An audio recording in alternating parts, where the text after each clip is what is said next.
Hey guys, today is March 21st and I wanted to come sit down and talk to you guys a little bit about writing, and I wanted to talk about an experience I recently had where I witnessed a conversation between people where they were talking about writing what sells well. I wanted to come talk about this because when I was witnessing this conversation happening, I was thinking about my past self, my young self, who was a self-doubting writer that didn't know if I was good enough, that didn't know if the stories that I wrote were good enough, that was questioning whether or not I should be writing, and seeing something like that and how that could have hurt me as a writer. And I wanted to just quickly stress the importance of writing for fun and writing what you're passionate about, not worrying about what sells, because the thing is what sells changes dramatically. It's constantly changing what is popular and what is selling well, and I think that when you're writing, write what you love, write what you enjoy, write what you're passionate about. There was a point in time in my life where I did completely stop writing because I decided I wasn't good enough at it. I was just like, I'm not good enough. I don't know how to do it. I can't do it. I don't think I can ever be a storyteller as much as I love this.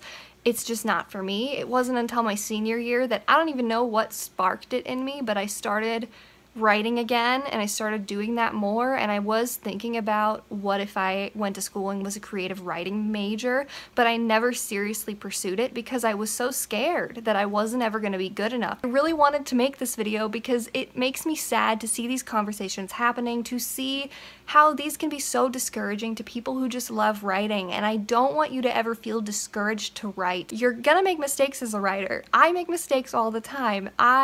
Your first draft of whatever you produce is never going to be perfect. It won't be polished and beautiful. A novel doesn't come out of one draft. Saba Tahir the other day on Instagram was showing how many rounds of edits she goes through her books before they get printed and published, and I think she had like over 10 different editing steps, and it was crazy, and I was like, oh my gosh. I wish that I had screenshotted the list that she made, but it was like 10 steps long, crazy long editing process to get to the book, the wonderful books that she produces, and I think that's something that we all need to keep in mind. I feel like I have a habit of losing myself in this author produced this amazing work and I can never produce anything like that. Well, the thing is you gotta remember that that author has editors, has a huge team of people that are helping them in producing and creating that work. It doesn't just happen. It doesn't just fall into a page. You gotta start somewhere. And the thing is you'll never know if you can produce that novel that you dream of if you don't try. There's so many things that could happen if you do try versus if you don't try, nothing happens at all. And I wanted to stress the importance of this and to just kind of try and help motivate any of you guys that are struggling with this, also to kind of help motivate myself to get back into writing, because I tend to be very nitpicky with myself and like very self-critical sometimes of my own writing. So what I'm gonna do today, I'm gonna go ahead and share a chapter from my current novel. I wrote this during NaNoWriMo, so it is a rough draft. I am gonna read this to you guys, and I'm not really looking for like feedback, just forewarning. I'm not really looking for feedback on this chapter, like specific feedback. Like, this is nowhere near the stage of this is done and I want someone to beta read it. But I wanted to share my writing kind of as just like to start like a sharing circle of sharing our stories, sharing what our stories are about, sharing some of our writing with each other, because I think it's really empowering to be like, here's what I'm working on, and to just have some positive encouragement of keep on going, keep on writing, we can do it. So this is Alden's second chapter. Here we go. I'm gonna read this and I will put in the description down below, I will go ahead and post this chapter, so if you would like to follow along, I will post a link to it somewhere where you guys can go ahead and read along with me. So I'm gonna go ahead and read now. Prince Alden, fire-eyed, lion-hearted, king incumbent of Drith. The words echoed against Alden's eardrums. He twisted the gaudy ruby ring on his finger, the king's sigil. Its metallic surface itched a fire into his knuckle and seemed to whisper, "You don't belong here." Alden pressed his lips together. Yesterday the people of Caraneth were told of the alliance they had unknowingly accepted with Elpennon. To say the people were taking it poorly was an understatement. Nearly every lord in town had visited the palace to put in their note of disapproval, and a massing of protesters had gathered in the streets of the lower sector. They chanted a rather foul proclamation of dislike. And then I have insert chant here, because I don't know what it is. I will hopefully figure it out eventually. Even in his early days, King Cynric's reign had never seen such revolting. This afternoon, a council meeting had been called to discuss plans to calm the ebbing masses, and Alden, for the first time, had been invited to sit in. Alden sighed and stuffed his trousers into his boots. He knotted the leather ties of his boots tight and rose from his seat by the cold hearth. Soot had painted the ancient sandy bricks of the hearth a dusty, blackened gray. Alden paused, and his brow furrowed with thought. How many people had once sat in this very room, in front of this very hearth? Images of ancestors past haunted before Alden's eyes in a frosty imagining. They carried with them scrolls of parchment, orders to be signed, or perhaps letters sent to loved ones past. Alden's lips tightened. How many of those people had been on their way to their first council meeting with the lowest crowd approval in a century? Alden bit his lip and yanked on the ties of his tunic. Alden jumped as a hollow knock echoed off. I want to change that. A hollow knock echoed off the door to Alden's office, and Alden jumped. "You may enter," he called. The door swung open with a creak. A page boy, not much older than Alden's youngest brother, Hugo, stood in the doorway. His black hair stuck up at odd angles, and he met Alden's gaze timidly. "King Cynric has requested King Incumbent Alden's presence in the council chambers." Alden flinched at the title and nodded. He grabbed up his cloak from the back of his chair and pulled the clasp tight around his neck. He shivered as the cold from the hall crept softly into his now open office. The page boy watched Alden closely. Alden caught the boy's eye, and the boy's gaze found the floor. I don't like that at all. I want to fix it right now, but we're gonna keep reading. Alden's lips pulled up into a weak, uneven smile. "Terrence?" Terrence looked up sharply. "I can find my way to the chambers. Why don't you go see if Lucian's free? I'm sure he could use some help in the armory." Terrence's eyes lit up with the naming of the weapons master, Lucian. He nodded his head up and down and up and down. "Well, go on," Alden smiled. The boy bowed haphazardly, grinning ear to ear, before he took off racing down the hall, his feet slapping against the stone floor. Alden took a deep breath and stepped out into the hall. It wasn't long before Alden found his way to the entrance to the council chambers. The door to the chambers stood ajar. The hall was quiet, and Alden fidgeted with the hem of his cloak. The stone walls echoed with the marching of footsteps, and Alden hesitated. Around the corner came the entourage of the king. Alden had seen them in passing, but hadn't bothered to learn their names, and now was seriously regretting it. He dipped his head as they marched past him into the council chamber.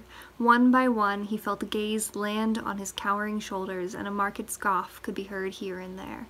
Alden flinched. And then a hand wrapped around Alden's shoulder, and Alden nearly jumped out of his skin. I should probably flip-flop that, too. Alden nearly jumped out of his skin as a hand wrapped around his shoulder. He pulled away sharply and glanced over his shoulder. "Berengar?" Berengar chuckled a deep and rich laugh. "And what might you be doing waiting out here, young lord?" Berengar's golden gaze flickered with amusement, a sharp contrast to his dark and aged complexion. Alden rolled his eyes. "Stepping on my feet, clearly." Berengar raised an eyebrow and waited for a truer response. Alden sighed. My father asked me to attend today's meeting." "Ah," Berengar dipped his chin and smiled. "Good. I could use some company among this lot." "You're attending the meeting?" Your father requested my attendance." And here's where the beauty of NaNoWriMo occurs, in that I had no idea this was about to happen, but it just happened. So I started writing it, and, well, okay, this man is gonna show up. So here we go. I have no idea who he is still, by the way. Okay. Or what's going on. So, just then, a man with piercing gold eyes and a deep red cloak came gallivanting down the hall. He had a harsh, disgruntled look on his face. His gaze narrowed on Berengar and Alden. Berengar smiled at the man, and the man's frown deepened. "Evening, Cal! Such a blessed night we meet upon!"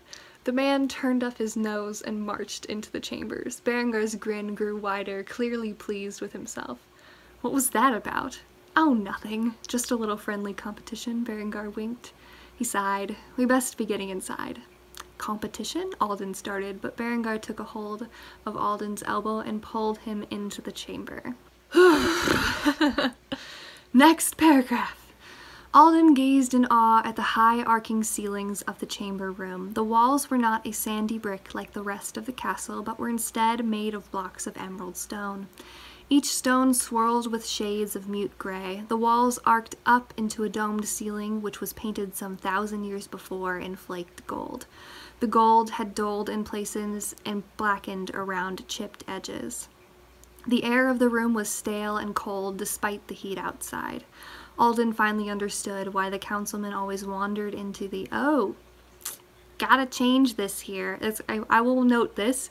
I used the word councilman, and that is not a gender-neutral term, and I am Xing all of those out of my book because I want to be gender-neutral, because I would like there to be equality between all of the gender identities within this world, so I'm changing that. I gotta change it. I'll change it right now.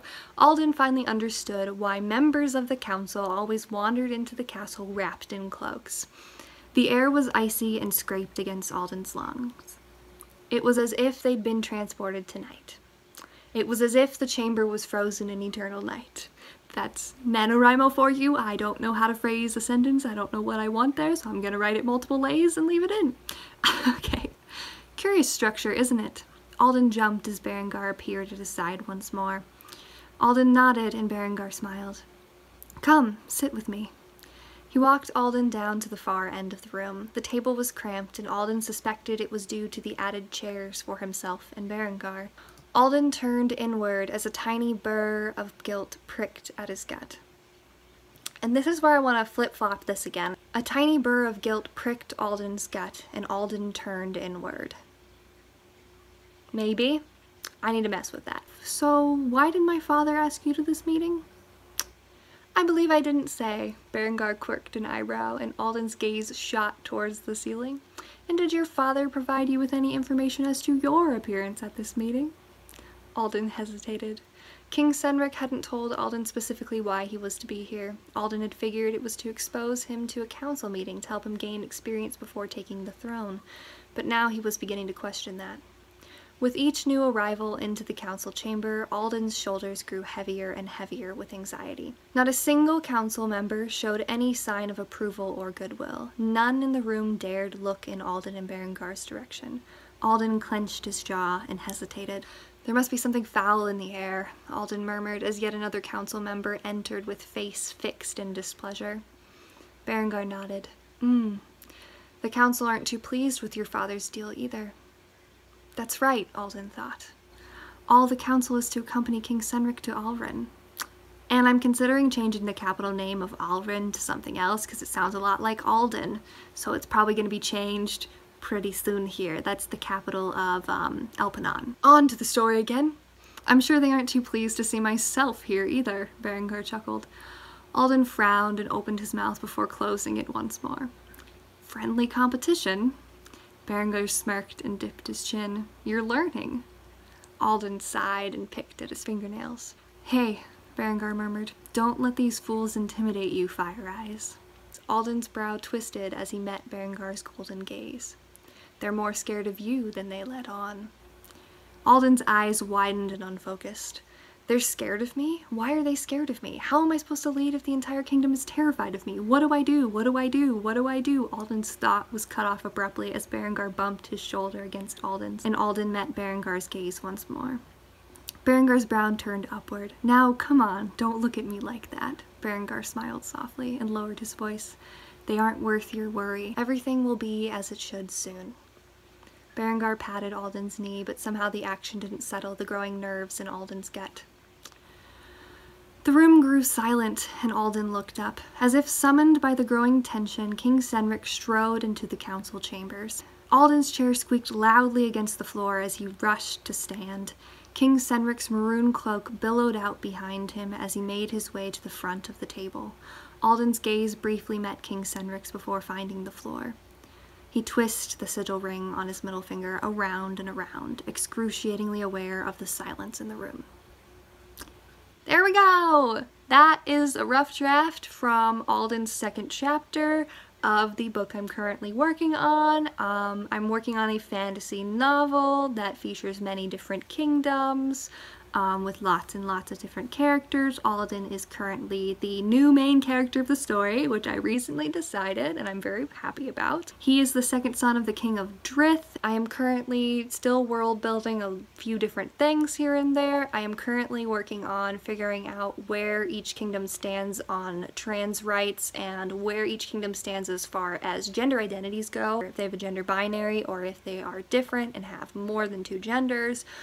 So I'm still working on that. I haven't quite figured out exactly what I want to do there. I'm definitely going to need to do some more research before I solidify anything with that, but I need to do that before I really keep on trucking with this story. I need to know those things. It's kind of important. I will say that I know for a fact that the Kingdom of Drith is incredibly accepting of different sexual orientations. Everybody has their own sort of coming out, if you will, which I think is really funny because I just recently read Simon Versus and it's not really like a huge deal like coming out. It's just like a common occurrence that everybody goes through and it's a part of forming your identity. I'm excited to keep working on this story. I'm excited to explore more about the different things. Okay, so this is probably a very long video. I'm gonna go ahead and edit it right now. We will see what to come up with. Thank you guys so much for watching this video. Feel free to go ahead and share information about the story that you are writing down below. I want this to be like a very free and open space for us to encourage each other to keep on writing and to keep on going and to write because you love to and just enjoy what you're doing. Thank you guys so much for watching this video. I will talk to you guys in the next one.